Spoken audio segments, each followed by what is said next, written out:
17 mars, bonsoir à tous et bienvenue dans le journal de Tahiti Nui Télévision. Toutes nos excuses pour ce retard. Tout de suite, le sommaire de cette édition. Où en est-on dans les monopoles et la concurrence en Polynésie? Après 10 années d'exercice, l'autorité polynésienne fait le bilan. La structure assure avoir obtenu des résultats concrets dans la lutte contre la vie chère. Nous ferons le point dans un instant. 400 jeunes ultramarins vont pouvoir bénéficier d'un nouveau dispositif issu d'un partenariat entre la Fondation du service militaire adapté et la CMA-CGM. Il va permettre un accompagnement sous plusieurs formes pour soutenir leur insertion professionnelle. Nous verrons les détails de ce partenariat avec notre invité, le colonel Guerlinger, chef de corps du régiment du service militaire adapté en Polynésie, et sur notre plateau. Nous vous emmènerons également au cœur d'une rencontre cet après-midi entre des élèves de Tahiti et ceux du prestigieux Institut hawaïen Kamehameha School. Un moment fort, riche en échanges culturels. Retour en images sur cet événement. Enfin, il y aura des démonstrations de force dans cette édition. Le championnat de France de bras de fer a eu lieu ce week-end dans l'Hexagone. Et sans surprise, la Polynésie a hissé haut les couleurs du Fénois. C'est à voir à la fin de ce journal.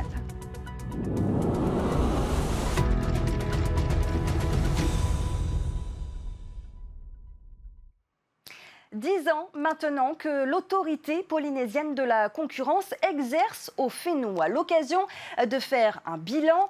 Cette instance de régulation veille au libre jeu de la concurrence. Mais a-t-elle mené à bien ses missions, notamment pour préserver le pouvoir d'achat des Polynésiens? Élément de réponse avec Nicolas Pérez et Naya Bennett. Il y a trop de monopoles économiques en Outre-mer, en général, et en Polynésie française. Et donc, c'est pour ça que je vais lancer une mission dès mon retour à Paris avec Philippe Vigier, le ministre des Outre-mer qui m'accompagne et qui va piloter cela. Une mission du ministère de l'Intérieur et des Outre-mer pour faire le constat des monopoles. On va commencer par la Polynésie française et on va proposer au président Brotherson de travailler ensemble pour lutter contre ces monopoles, parce que quand il y a des monopoles, il y a des prix très élevés. Et quand il y a des prix très élevés, c'est les Polynésiens du quotidien qui n'arrivent pas à s'en sortir. C'est en août 2023, lors de sa visite au Fénois, que l'ancien ministre des Outre-mer, Gérald Darmanin, avait annoncé sa volonté de lutter contre la vie chère en Polynésie et plus largement dans les territoires d'Outre-mer. Quasiment 2 ans plus tard, toujours aucune mission à l'horizon. Mais pourrait-elle vraiment changer les choses ? Personnellement, j'en attends pas grand-chose parce que les monopoles, il y a quelques monopoles purs en Polynésie, mais on les connaît et finalement ils ont des raisons d'être. Et ensuite, il y a la question du pouvoir de marché d'entreprises dans certains secteurs. Mais ce pouvoir de marché, on a un moyen de le canaliser avec un développement de la concurrence, ce vers quoi il faudrait aller de manière encore plus franche. L'autorité polynésienne de la concurrence n'attend pas les missions du gouvernement central. 10 ans après sa création, elle assure avoir obtenu des résultats concrets. L'APC comptabilise de belles réussites, donc je tiens à le rappeler. Par exemple, dans le secteur de la téléphonie, le secteur des pompes funèbres, l'essence ou encore le transport maritime de marchandises. Des résultats que l'économiste relativise. Sur les 128 décisions et avis rendus par l'APC, seule une poignée aurait abouti. Il y en a 5 qui concernent des pratiques anticoncurrentielles, dont une seule sanction. Et puis, il y en a 31 qui concernent du contrôle des concentrations. Donc on voit bien qu'on a une énergie disproportionnée vers des missions qui sont des missions secondaires. Pour l'économiste, l'APC doit revenir à ses fondamentaux pour avoir un impact concret sur l'économie du pays. Le cœur de métier d'une autorité de concurrence, c'est la lutte contre les pratiques anticoncurrentielles, et c'est vraiment ça qui a une chance de discipliner les marges des entreprises et d'avoir un impact sur le dynamisme de l'économie polynésienne. Donc c'est vers ça qu'il faut aller, lutte contre les ententes, lutte contre les abus de position dominante, et pour l'instant c'est quand même un peu ce qui pêche dans le bilan global de l'APC. Oui. De son côté, l'APC assure que son efficacité dépend aussi des moyens qui lui sont alloués par les pouvoirs publics. Les compétences qui sont dévolues à l'APC sont les compétences qui sont décidées et voulues par l'Assemblée de la Polynésie française, donc par nos élus. Donc la question, c'est de savoir si on veut plus de concurrence ou pas. Et ça, c'est aux élus en fait de décider. La vraie question, c'est avoir suffisamment de moyens pour pouvoir traiter à la fois ces compétences et à la fois de façon plus efficace les dossiers contentieux que l'on a. Des questions qui devraient être débattues dès demain pour la journée de la concurrence, mais aussi lors du colloque sur la vie chère qui se tiendra à Tarahoy. Reste à savoir maintenant si le consommateur polynésien s'y retrouvera. Voilà, et demain nous recevrons sur ce plateau, sur le plateau de TNTV, le président de l'autorité nationale de la concurrence. Le nombre de décès sur nos routes continue d'augmenter. Ce matin, un jeune motard d'une vingtaine d'années est mort à Tevayuta. Selon nos confrères de Radio 1, il a percuté un semi-remorque en voulant doubler une file de voitures à grande vitesse. La victime n'a pu être réanimée. Depuis le début de l'année, 11 personnes sont décédées sur les routes de Polynésie. Ce mouvement de grève maintenant de l'APER Apurad, il se profile ce soir à minuit. L'association présente dans 7 centres de Polynésie est chargée des patients atteints d'insuffisance rénale chronique. Le syndicat CSTPFO, à l'initiative du mouvement, dénonce des souffrances et du harcèlement sur le lieu de travail. Trop de turnover au sein des équipes et des fiches de poste non appropriées. La revalorisation des salaires est aussi dans la liste des revendications. La rencontre aujourd'hui entre le syndicat et le conseil d'administration n'a pas permis d'éviter le conflit social. L'APER Apurad accompagne environ 2800 personnes dans leur combat contre la maladie. La fondation du service militaire adapté s'associe à un partenariat de poids, la fondation CMA-CGM. Ensemble, ils s'engagent pour accompagner 400 jeunes ultramarins sur la voie de l'insertion professionnelle, notamment dans le domaine de la logistique. Ce soutien personnalisé à l'insertion vient compléter la formation reçue par les jeunes volontaires après leur sortie du régiment. On en parle plus en détail tout de suite avec notre invité, colonel Guerlinger. Bonsoir. Bonsoir Sophie. Merci d'être parmi nous ce soir. Alors, vous êtes le chef de corps du régiment du service militaire adapté en Polynésie. Qu'est-ce que va permettre concrètement ce partenariat? Qu'est-ce qu'il va permettre à ces 400 jeunes ultramarins? Alors effectivement, c'est 400 jeunes ultramarins qui vont bénéficier de cet accompagnement privilégié qui est mis en place par la Fondation et en particulier par un de ses partenaires CMA-CGM. Et pour nous, en Polynésie française, ce seront entre 15 et 20 projets financés par CMA-CGM qui vont pouvoir aboutir. Donc c'est des projets liés à l'insertion sociale et professionnelle de jeunes Polynésiens issus du RSMA. Plus concrètement, ça va leur permettre quoi? De trouver un travail. On entend aussi l'opportunité de trouver un logement, de monter son entreprise. Exactement, donc on a plusieurs programmes qui sont définis par la Fondation du service militaire adapté. L'un des programmes est l'accompagnement vers la création et une reprise d'activité, l'accompagnement vers une formation qualifiante qui permet ensuite à un jeune de trouver un emploi. L'accompagnement vers la mobilité, permettre à un jeune de passer un permis véhicule léger ou un permis poids lourd, ou encore des facilités pour trouver un logement ou pour s'installer dans un nouveau logement.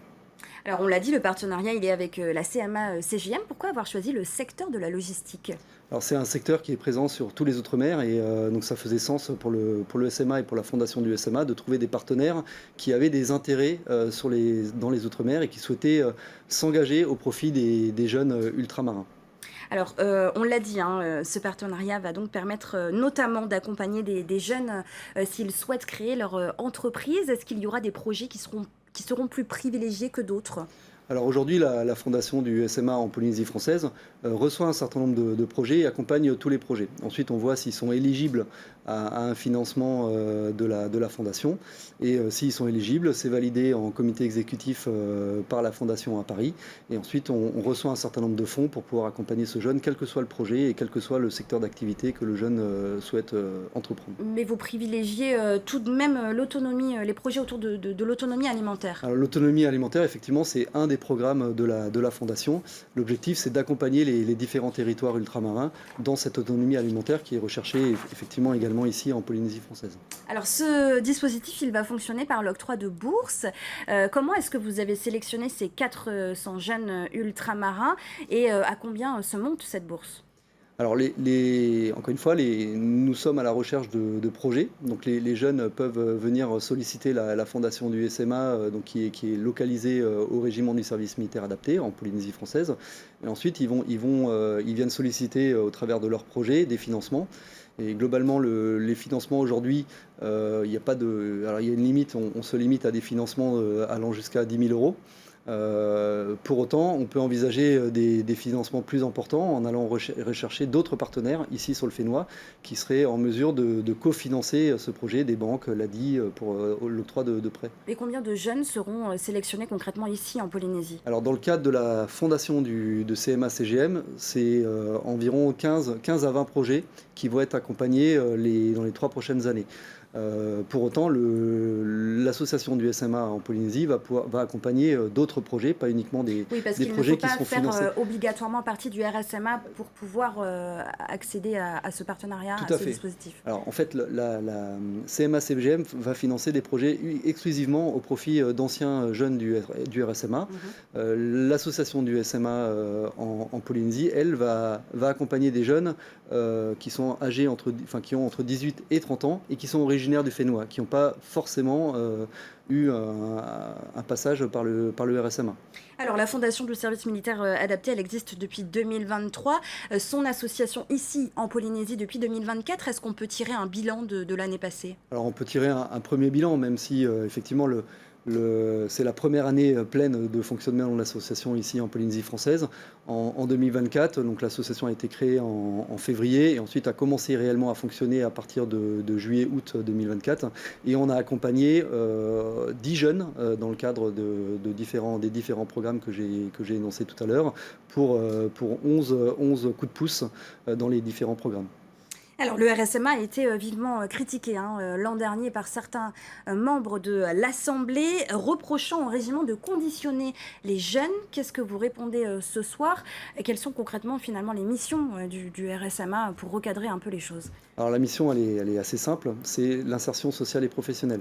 Donc tous les cadres qui sont engagés au sein du régiment du service militaire adapté de Polynésie française, militaires et civils, sont là justement pour faciliter, accompagner les jeunes vers l'insertion à la fois sociale et professionnelle. Donc sociale dans la société polynésienne et ensuite professionnelle en fonction du projet du jeune qui, je le rappelle, à 93% sincère, trouve une insertion professionnelle.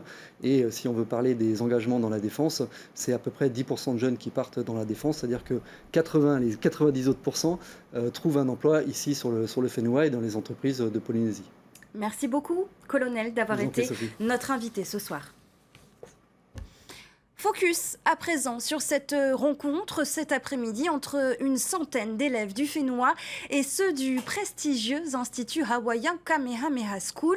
La délégation de 80 étudiants accueillis dans la plus pure tradition a répondu par un orero et un chant. Laure Philibert et Matai Hurei nous font revivre ce moment d'échange culturel.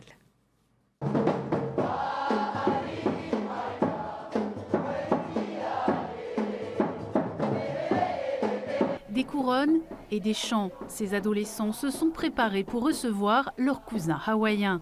Issus des collèges du Taoné, Makotevane et du lycée Gauguin, ils sont les ambassadeurs des classes spécialisées dans les arts traditionnels. C'est très structuré, mais ils ont les moyens aussi. C'est l'école la plus riche des États-Unis. Donc ils ont de gros moyens que nous on n'a pas, mais c'est pas grave parce qu'on y met tout notre cœur. 60 élèves et une vingtaine d'enseignants de l'Institut Kamehameha School de Maui ont fait le déplacement pour une semaine d'immersion culturelle. Tous évoluent dans des filières liées aux arts de la scène et font partie des meilleurs chanteurs, musiciens et danseurs de leur classe d'âge. Eux aussi ont préparé un orero et un chant de salutation.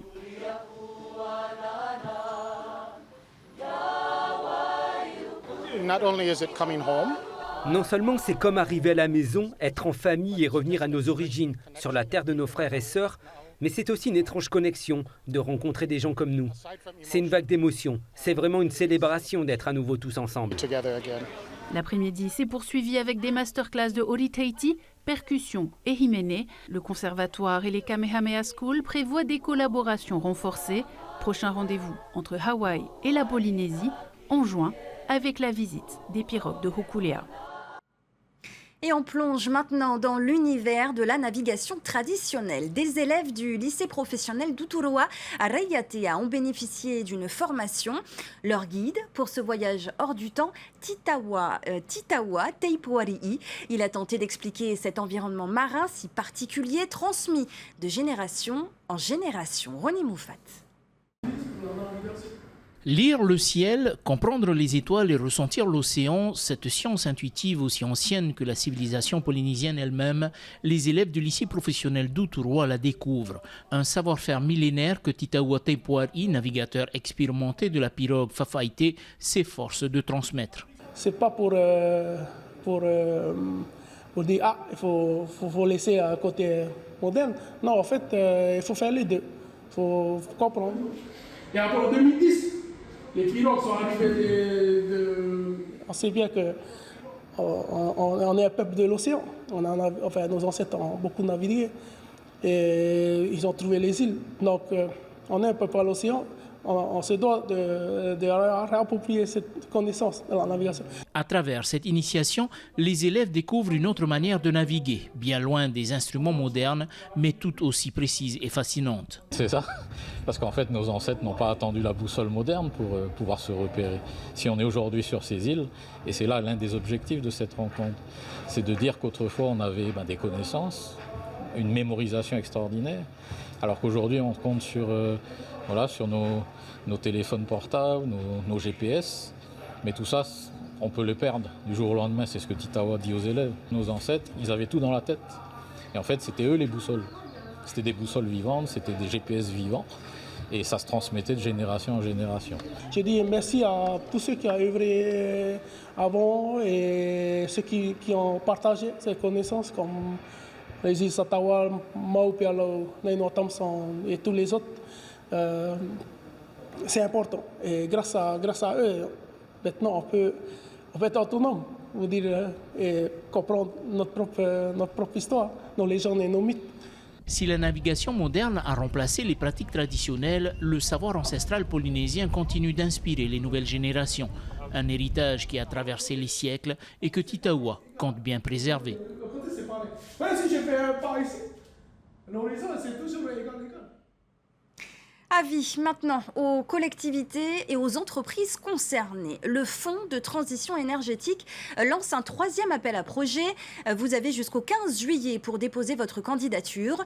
Selon la nature de votre projet, il pourra être subventionné à partir de 25% et jusqu'à 70%. Le Fonds de transition énergétique a déjà permis de financer 16 projets à hauteur de 2,9 milliards de francs en 2023 et 2024. Direction l'Hexagone, à présent, où la Polynésie a brillé lors du championnat de France de bras de fer. Nos Haïtos ont hissé le drapeau du Fénois sur de nombreux podiums parmi 250 participants. Une démonstration de force qu'a suivi pour nous notre correspondante Valentine Vassel. 240 participants et 39 clubs étaient réunis ce week-end à Rouen pour l'occasion. Et les Polynésiens étaient présents en force. Super combat en câble 4, table 2 également. Arrivés la veille de la compétition, les Haïtos de la team Louya se sont illustrés dans toutes les catégories. Ils repartent avec 2 médailles d'or en bras gauche, ainsi que 2 médailles d'or et 2 médailles d'argent en bras droit. On a fait un bon résultat à 5, et on peut déjà savourer. Voilà. Et puis on n'a pas démérité, on est fiers de nos compétences et ça c'est tout pour la Polynésie. Kelan Liao et Keanu Yu, eux aussi originaires de Tahiti, ont remporté les prix de champion et vice-champion de leur catégorie. Pour Kelan, le bras de fer sportif n'est pas seulement une démonstration de force. Il y a pas mal de force, c'est vrai, mais il y a surtout beaucoup de technique, de stratégie. Il y a pas mal de choses dedans, c'est pas forcément le plus fort qui gagne. C'est surtout le meilleur en termes de rapidité, de connexion au niveau des mouvements et de technique. Reconnu officiellement par le ministère des Sports en 2019, le bras de fer sportif est aujourd'hui une discipline en plein essor, dans laquelle les Polynésiens excellent. Les fédérations françaises et tahitiennes de force souhaiteraient même l'intégrer aux Jeux du Pacifique en 2027. Et c'est sur ces bons résultats qu'on se quitte. Merci d'avoir suivi le journal sur Tahiti Nui Télévision. Juste après, retrouvez votre émission To'ufenua To'uora, suivie de la série Panda. Enfin, Enquête exclusive s'intéresse ce soir à la jeunesse ukrainienne. Excellente soirée à tous. Très bon début de semaine. À demain. Retrouvez ce journal en replay sur notre site internet et notre application mobile TNTV.